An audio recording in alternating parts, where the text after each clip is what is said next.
Right now, somewhere in your house, there's a bottle of soap. You didn't think twice about it this morning. You just used it. Now, imagine you're standing on a savanna. No roof, no soap, no idea what a germ is.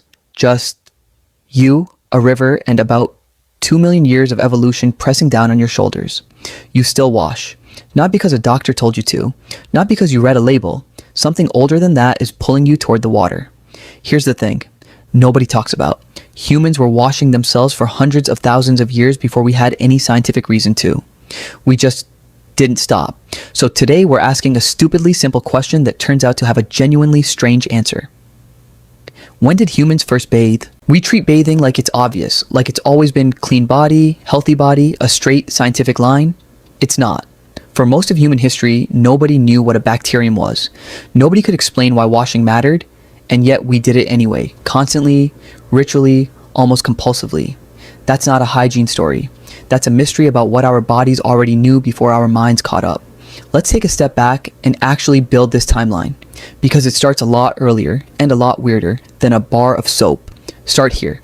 Humans lost most of their body hair somewhere around 1 to 3 million years ago. Not as a fashion choice, as a cooling system.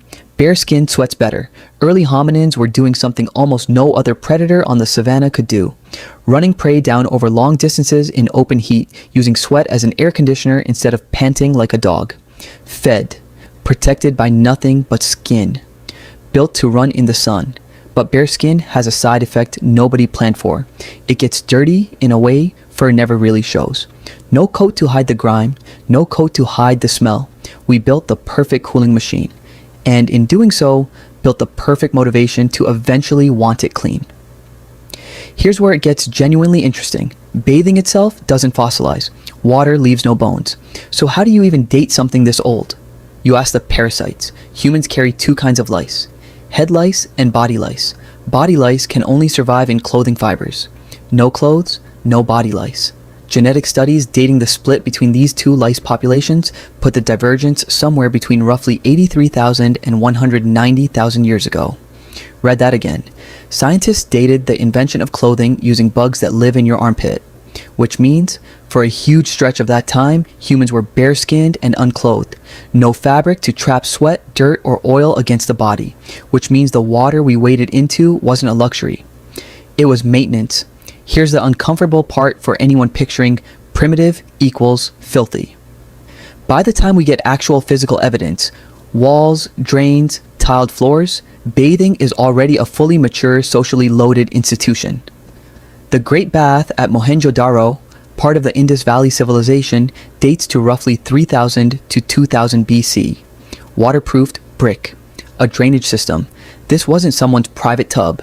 This was public infrastructure for washing, built into the bones of the city. Ancient Egyptians treated bathing as sacred, a way to purify the soul, not just the skin, using natural oils alongside water. Minoan Crete gives us the oldest surviving personal bathtub, around 1700 to 1600 BC in the palace at Knossos. Carved, painted, decorated with reeds, sitting next to one of the earliest known flush toilet systems. None of these were the first bath. They were the first bath we happened to preserve. Now, zoom out and sit with this one.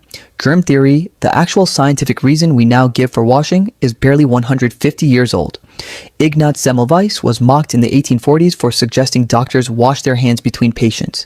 Mocked for hand washing, which means every civilization before that, Egyptian, Greek, Roman, Indus Valley, was bathing obsessively for reasons that had nothing to do with the reason we now believe is the real one.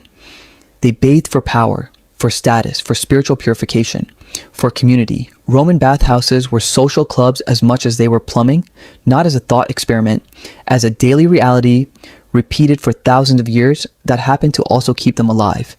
We didn't discover hygiene and then start bathing. We bathed first. The science showed up 200,000 years late to explain what we were already doing. Here's the reframe. We like to think of hygiene as something science gave us, a gift from the lab, downloaded into daily life. That's backwards.